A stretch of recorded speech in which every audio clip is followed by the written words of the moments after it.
Puji Tuhan, selamat pagi. Ada haleluya semuanya. Saya percaya kita semua selalu punya ucapan syukur. Kita semua selalu punya cerita tentang kebaikan Tuhan di dalam kehidupan kita. Kita buka Alkitab kita dalam kitab Wahyu pasalnya yang ketiga. Wahyu pasalnya yang ketiga ayatnya yang ke-19.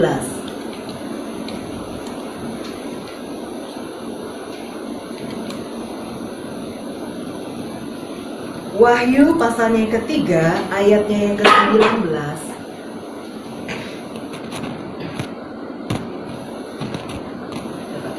Wahyu 3 ayatnya yang ke-19. Barang siapa kukasihi, ia kutegur dan kuhajar. Sebab itu relakanlah hatimu dan bertobatlah.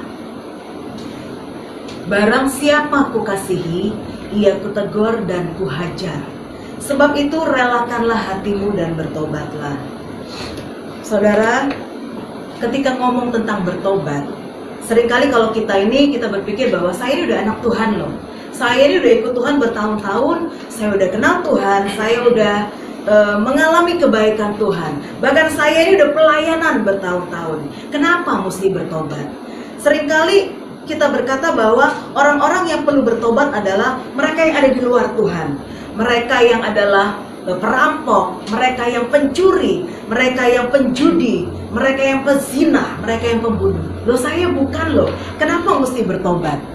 Tetapi saudara, ayat ini mengatakan, barang siapa kukasihi, ia kutegur dan kuhajar.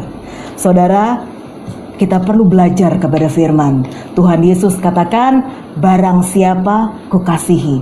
Jadi ketika kita ditegur Tuhan, ketika kita dihajar Tuhan, mari kita percaya bahwa Tuhan adalah Allah yang mengasihi kita. Karena itu dikatakan di sini, relakanlah hatimu dan bertobatlah.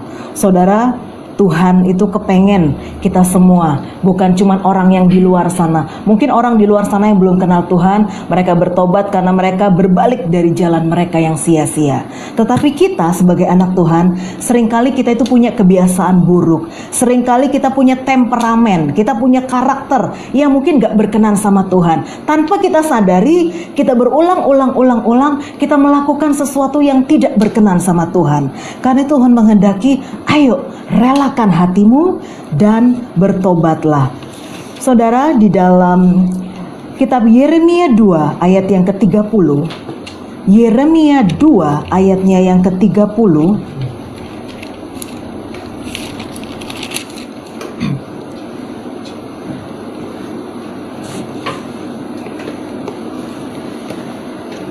Yeremia 2 ayat 30, sia-sia aku telah memukuli anak-anakmu, hajaran tidaklah mereka terima. Pedangmu sendiri telah memakan habis para nabimu, seperti singa muda yang memusnahkan. Saudara, ayat ini mengatakan sia-sia aku memukuli anak-anakmu, hajaran tidaklah mereka terima. Tetapi terjemahan The Amplified mengatakan, sia-sia aku menghukum orang-orangmu. Mereka tidak mendapat pengertian untuk mengkoreksi dan mereka menolak untuk berubah. Saudara, Tuhan itu katakan sia-sia aku menghukum. Dengan kata lain, Tuhan itu ketika dia memukuli kita, ketika mungkin dia menghukum kita, ketika dia mungkin memproses hidup kita, Tuhan punya sebuah tujuan. Kalau kita gak belajar, saudara, ditegur sama Tuhan, kita pura-pura gak tahu. Dihajar sama Tuhan, kita gak tobat-tobat. Saudara, Tuhan bilang sia-sia aku pukuli, sia-sia aku hajar, sia-sia kalau kamu gak terima pengertiannya. Bapak, Ibu, Saudara, ketika Tuhan mengkoreksi hidup kita, mari kita terima dengan penuh kerendahan hati. Mari kita terima dengan hati yang senantiasa rindu untuk bertobat, untuk mengalami kebaikan Tuhan. Saya percaya bahwa Tuhan itu bukan bapak yang jahat. Kalau bapak yang jahat mungkin dia pukulin karena dia nggak sabar, karena dia mungkin capek dengar segala keluhan kita. Tetapi bapak kita, bapak yang baik. Ketika dia menghajar kita, ketika dia mungkin sepertinya memukuli kita, Tuhan inginkan kita terima koreksi, kita terima pengertian, kita terima sesuatu supaya hidup kita berubah. Saudara, terjemahan The Message mengatakan bahwa aku membuang waktu untuk melatih anak-anakmu. Saudara bayangin, berarti Tuhan ketika dia mengajari kita, ketika dia mengoreksi kita, Tuhan itu memberikan waktunya, Tuhan itu memberikan tenaganya, Tuhan itu memberikan segala sesuatunya supaya hidup kita dibaharui. Karena itu pada saat ini saya berdoa, kita semua yang terima firman Tuhan, seperti kitab Wahyu tadi katakan, relakanlah hatimu dan bertobatlah. Pada saat ini mungkin ada di antara kita yang mungkin punya kebiasaan-kebiasaan yang buruk, mungkin punya karakter-karakter yang tidak berkenan kepada Tuhan. Ayo relakan hati dan bertobatlah. Saudara, bertobat itu bukan cuman berbalik dari jalan yang salah, tetapi terjemahan lain mengatakan bertobat artinya melatih pikiran kita, membaharui pikiran kita. Bapak Ibu Saudara, pada saat-saat ini pertobatan dimulai dari mana? Dari pikiran, dari hati. Kita nggak bisa cuman secara jasmani kita bilang bertobat, tetapi tidak ada perubahan. Tetapi ayo kita semua, anak-anak Tuhan yang dikasihi oleh Tuhan, kita bersyukur kalau Tuhan menegur, Tuhan menghajar kita, Tuhan mengingatkan kita akan setiap kesalahan kita. Saudara, kalau kita lihat di pasal ini, masih dalam kitab Wahyu 3 tadi, keadaan yang sering tidak disadari oleh anak Tuhan yang perlu pertobatan. Wahyu 3 ayat 14 dan 15. Wahyu 3 ayat 14 dan 15. Dan tuliskanlah kepada malaikat jemaat di Laodikia, inilah firman dari Amin, saksi yang setia dan benar, permulaan dari ciptaan Allah. Ayat 15. Jadi karena engkau suam-suam kuku dan tidak dingin atau panas, aku akan memuntahkan engkau dari mulutku. Saudara, ini sesuatu yang suka kita lupakan. Kita mungkin tahu ayatnya, kita mungkin hafal, kita mungkin pernah dengar, tetapi saudara, sejujurnya kita suka lupa. Saudara, dikatakan, aku tahu segala pekerjaanmu. Ada banyak orang berkata, Tuhan, aku sudah mengiring engkau bertahun-tahun. Tuhan, aku sudah melayani engkau dalam hidupku. Tetapi Alkitab bilang, Tuhan bilang, aku tahu segala pekerjaanmu. Semua yang kita lakukan dicatat di hadapan Tuhan. Tuhan tahu segala pekerjaan kita. Tetapi saudara, masalahnya Tuhan gak cuma tahu, Tuhan bisa melihat bahwa engkau, dikatakan kok di sini, engkau tidak dingin dan tidak panas. Saudara, sungguh sesuatu yang penting kalau kita dingin atau panas. Saudara, seringkali kita lupa, kita ini anak-anak Tuhan, ya kan? Tuhan pengennya kita punya suatu api. Tuhan itu pengen kita menjadi anak-anak Tuhan yang panas, yang bersemangat, yang bergelora. Tetapi kita ngakunya anak Tuhan, tetapi seperti orang yang berjejak di dua perahu, saudara. Kaki satunya ikut Tuhan, status kita anak Tuhan, status kita orang Kristen, tetapi kaki satunya berjejak hidup kita secara duniawi. Sejujurnya Alkitab pun jarang dibaca. Sejujurnya doa hanya kalau makan, saudara, ya kan? Bapak Ibu Saudara, mari kita lihat dalam hidup kita. Jangan sampai saudara kita jadi anak-anak Tuhan yang suam-suam kuku. Ayo kita jadi anak Tuhan yang penuh semangat, yang berkobar buat Tuhan, yang selalu punya cinta buat Tuhan. Dikatakan di sini, alangkah baiknya kalau engkau dingin atau panas. Saudara, kata Tuhan, kalau kamu mau panas, panaso.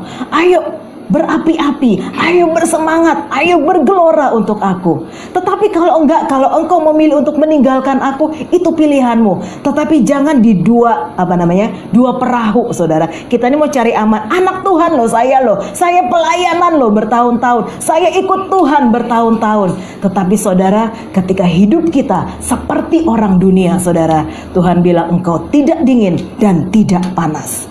Di sini dikatakan ayatnya yang ke berapa? 16.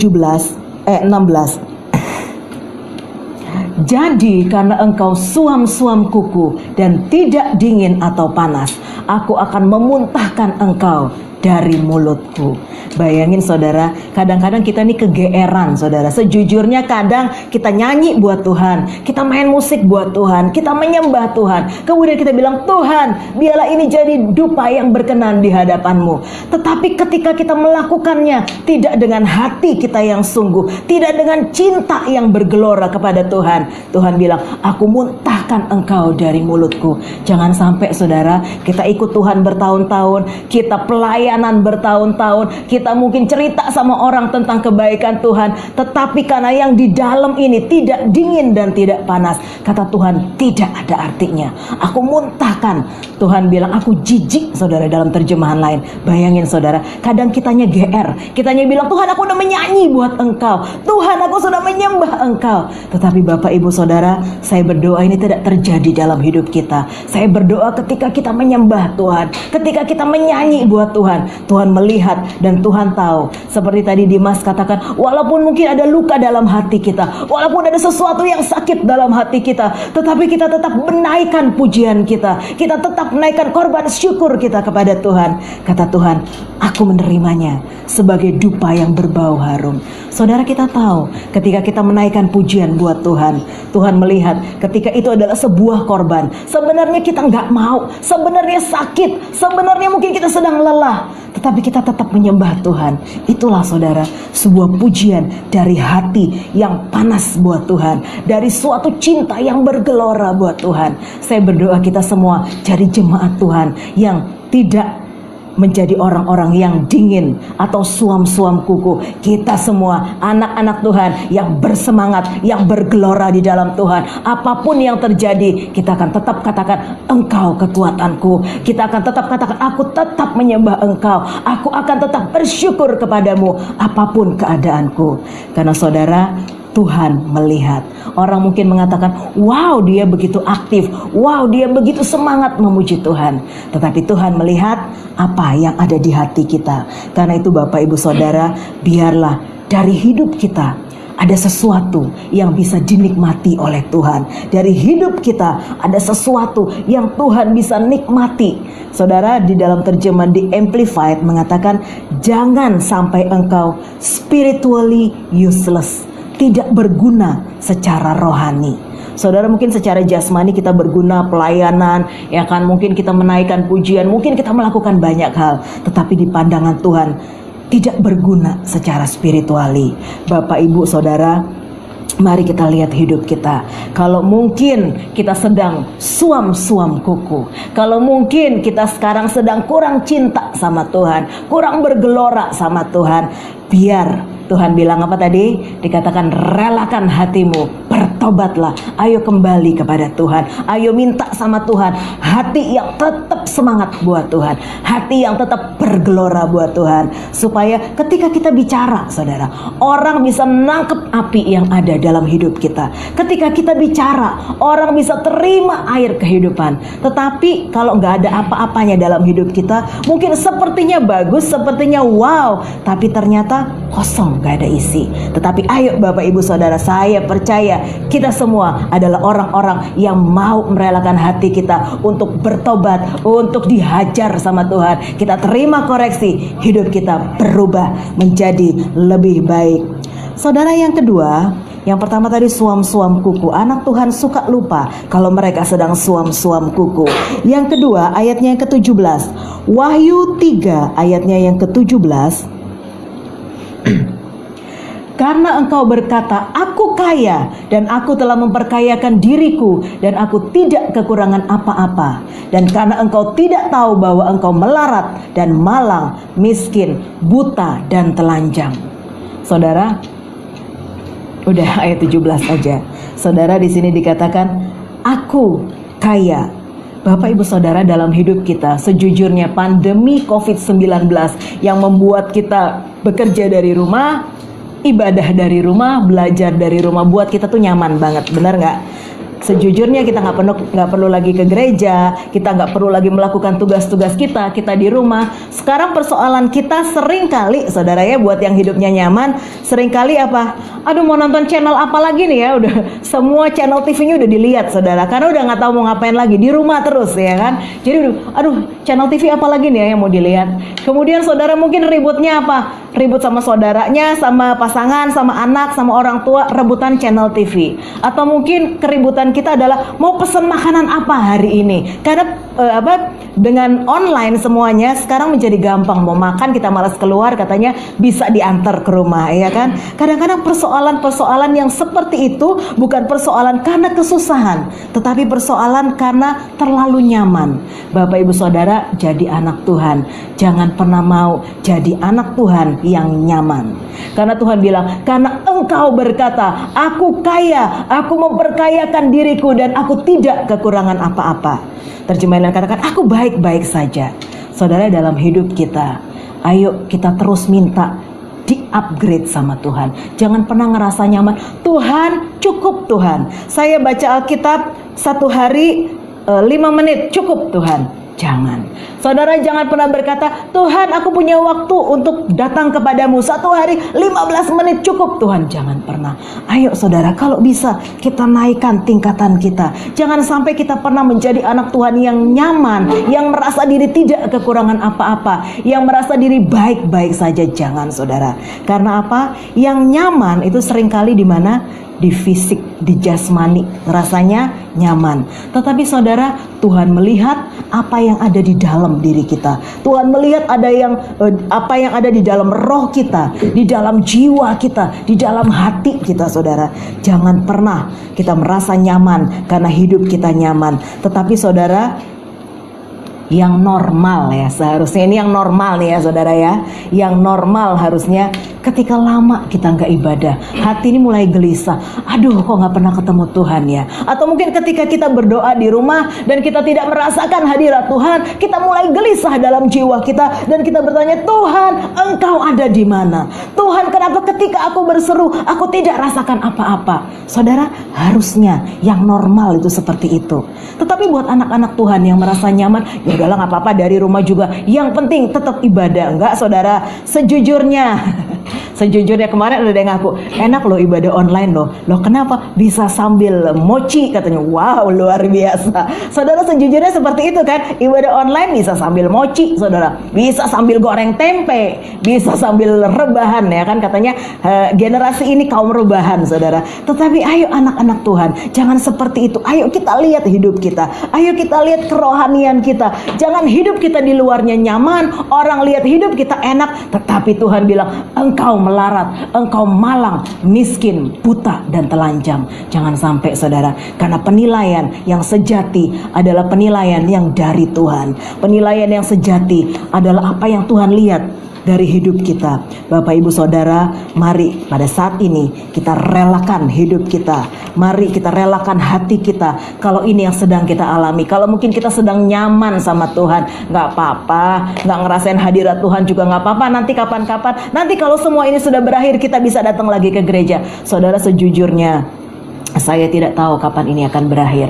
Pemerintah bilang bulan Juli barangkali, bulan Agustus barangkali, semuanya normal kembali. Tetapi saudara, siapa yang tahu? Kita nggak bisa mengandalkan nanti ya Tuhan, bulan Juli nanti aku datang lagi sama Engkau. Nanti ya Tuhan, bulan Agustus aku mau tobat sungguh-sungguh. Jangan saudara, karena kita tidak tahu berapa banyak waktu yang Tuhan berikan di dalam hidup kita.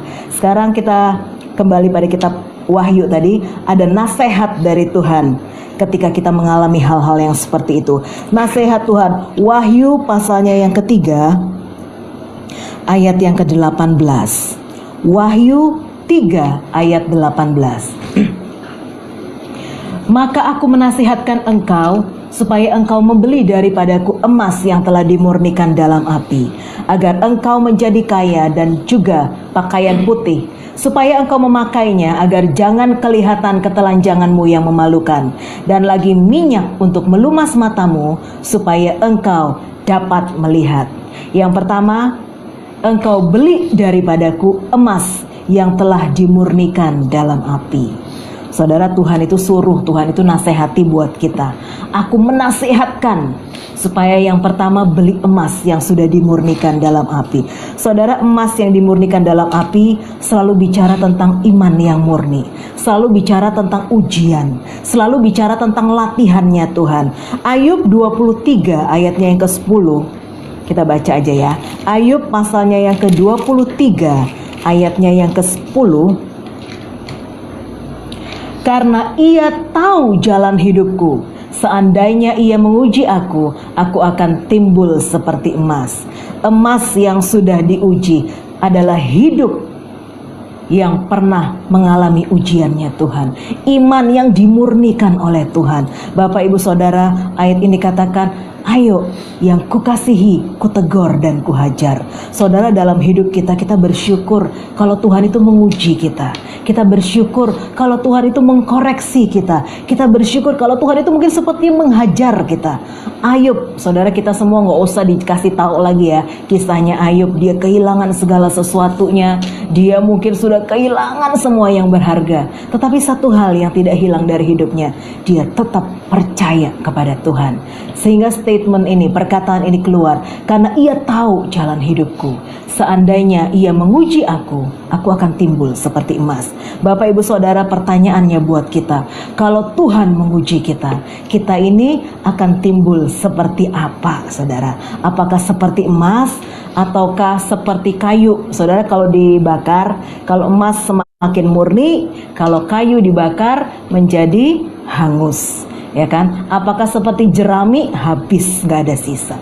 Bapak Ibu Saudara, saya berdoa kita semua, mungkin saat-saat ini kita ini seperti sedang diuji sama Tuhan. Mungkin saat-saat ini kita ini seperti dilatih sama Tuhan. Mungkin saat-saat seperti ini kita ini sedang mengalami sesuatu yang sakit, perih, gak enak pokoknya.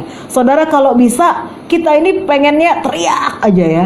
Saudara, kita adalah orang-orang yang kalau berdoa kepengennya Tuhan berkati, Tuhan sertai. Tetapi saudara, Tuhan kalau ngomong berkati, sertai, limpahi itu gampang saudara. Tetapi Tuhan tahu yang terpenting bukan berkat, yang terpenting bukannya kelimpahan, tetapi yang terpenting hati yang rela untuk dibentuk. Ketika seseorang hatinya siap dibentuk, ketika seseorang hatinya sangat lunak untuk dibentuk oleh Tuhan, saya percaya segala berkat, segala kelimpahan itu urusan gampang saudara. Tetapi masalahnya banyak orang cuma lihat berkatnya, banyak orang cuma lihat doa yang dijawab, banyak orang cuma lihat pokoknya Tuhan saya mau yang ajaib.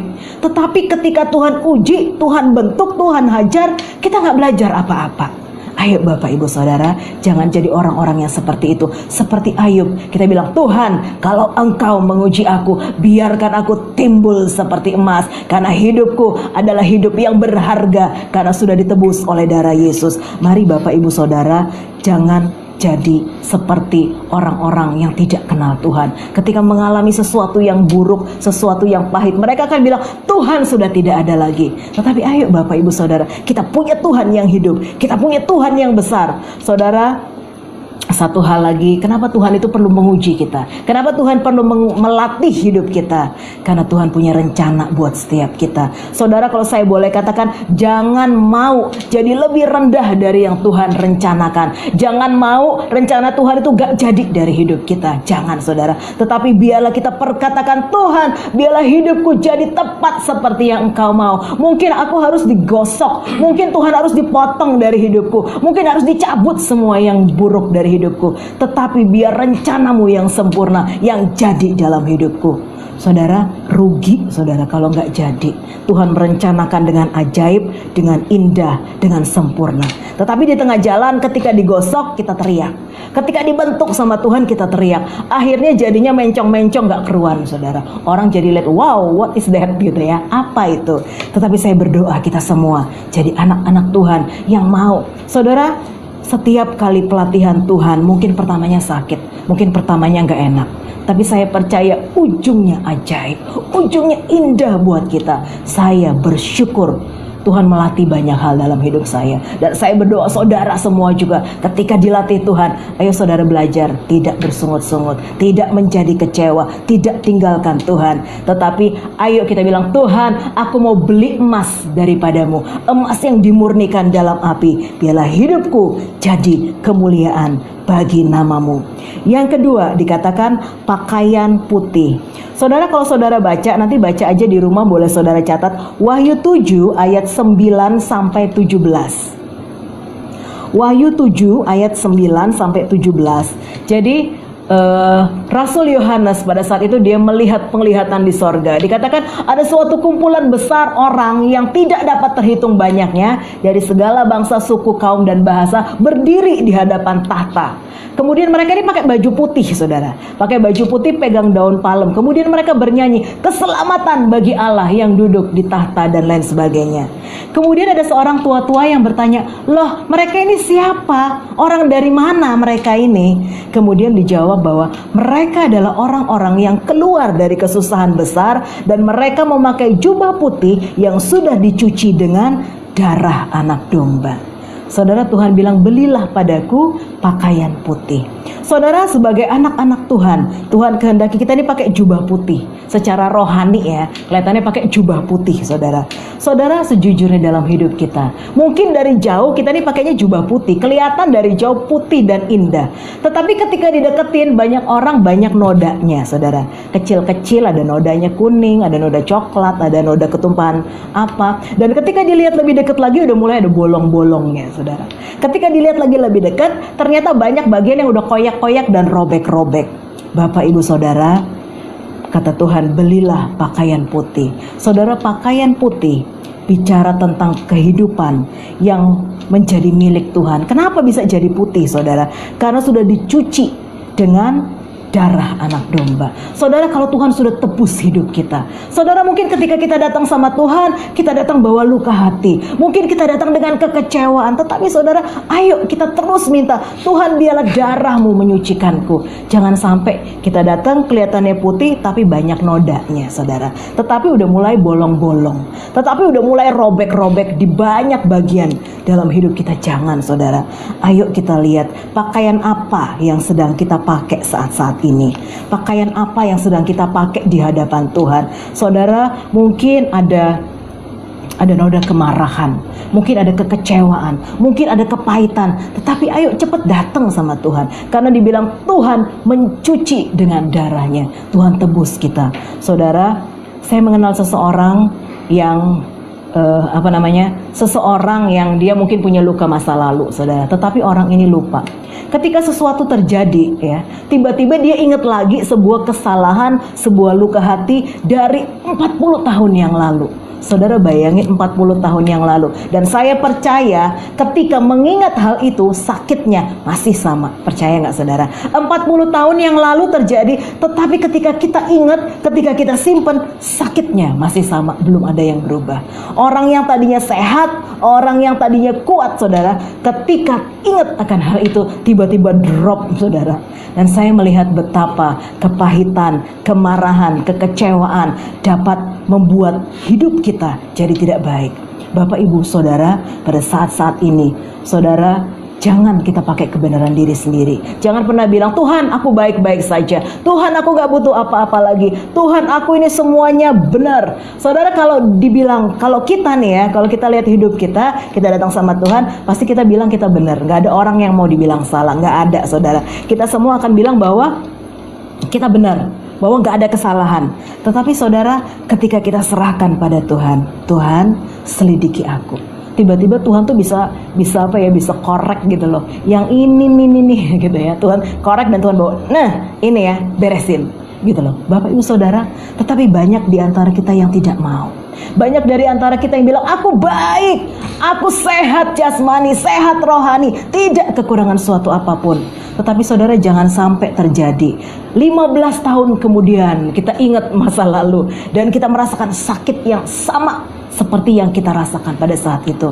Ayo Bapak, Ibu, Saudara, bereskan hati kita, bereskan hidup kita di hadapan Tuhan. Jangan kita datang sama Tuhan pakai baju putih, tetapi dari jauh baik, di dalamnya banyak noda. Dan Ayo beli pakaian putih yang Tuhan sediakan buat setiap kita. Ayo datang sama Tuhan. Ayo minta ampun sama Tuhan. Biar darahnya membasuh hidup kita, membasuh hati kita. Biar hidup kita didapati berkenan kepada Tuhan. Bagian yang ketiga dikatakan minyak untuk melumas mata. Yang pertama tadi emas yang dimurnikan dalam api, yang kedua pakaian putih, yang ketiga minyak untuk melumas mata. Matius 6 ayat 22 dan 23. Matius 6 ayat 22 dan 23. Mata adalah pelita tubuh. Jika matamu baik, teranglah seluruh tubuhmu. Jika matamu jahat, gelaplah seluruh tubuhmu. Jadi jika terang yang ada padamu gelap, betapa gelapnya kegelapan itu. Saudara, Tuhan itu minta kita beli minyak untuk melumas mata. Kenapa? Karena jika mata kita baik, teranglah seluruh tubuh kita.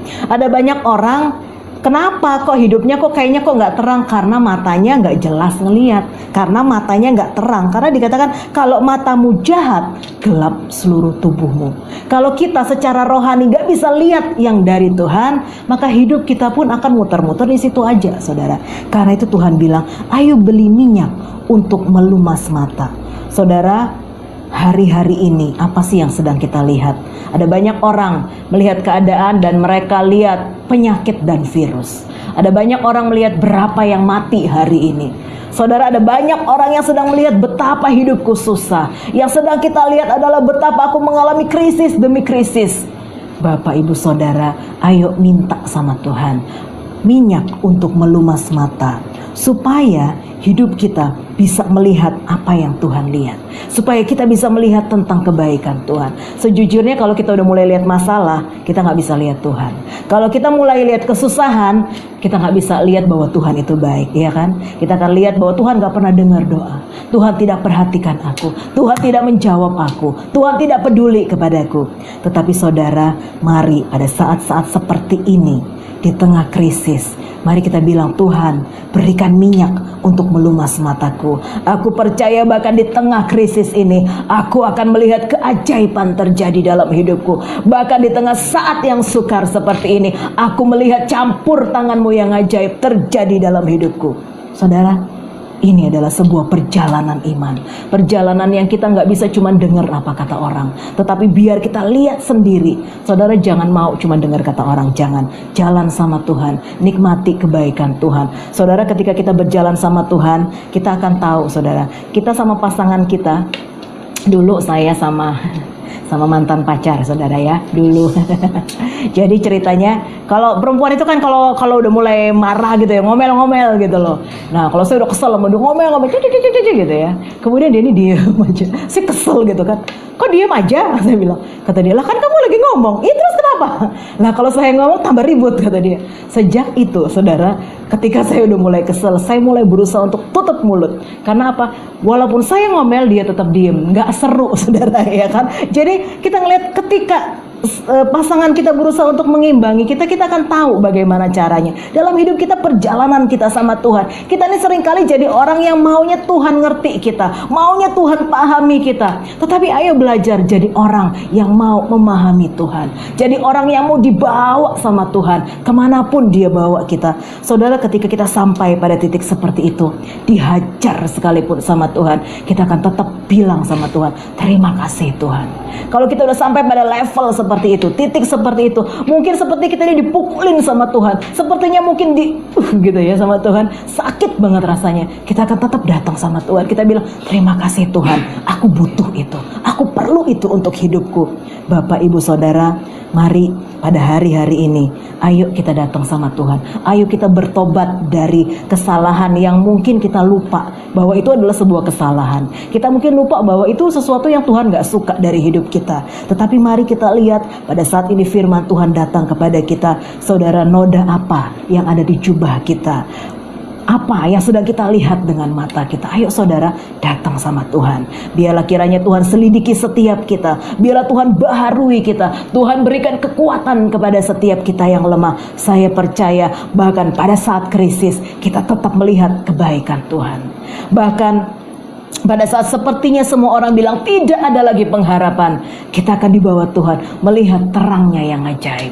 Bahkan di saat mungkin kita bilang, Tuhan aku udah gak bisa lagi apa-apa, pada saat itu Tuhan bilang, iya nak, kamu gak bisa apa-apa, aku yang akan ambil alih hidupmu. Saudara, sesuatu yang indah berjalan sama Tuhan. Masalahnya, mau gak kita dikoreksi? Mau gak kita dihajar sama Tuhan? Mau gak kita dibenahi hidup kita sama Tuhan? Dan saya percaya kita adalah jemaat Tuhan yang semakin berkemenangan, yang suka dikoreksi sama Tuhan, yang suka dihajar sama Tuhan. Karena kita tahu ujungnya ajaib, ujungnya indah, ujungnya kemuliaan buat Tuhan. Puji Tuhan, pada saat ini mari kita renungkan firman Tuhan. Mari kita menyanyikan sebuah pujian. Selidiki aku.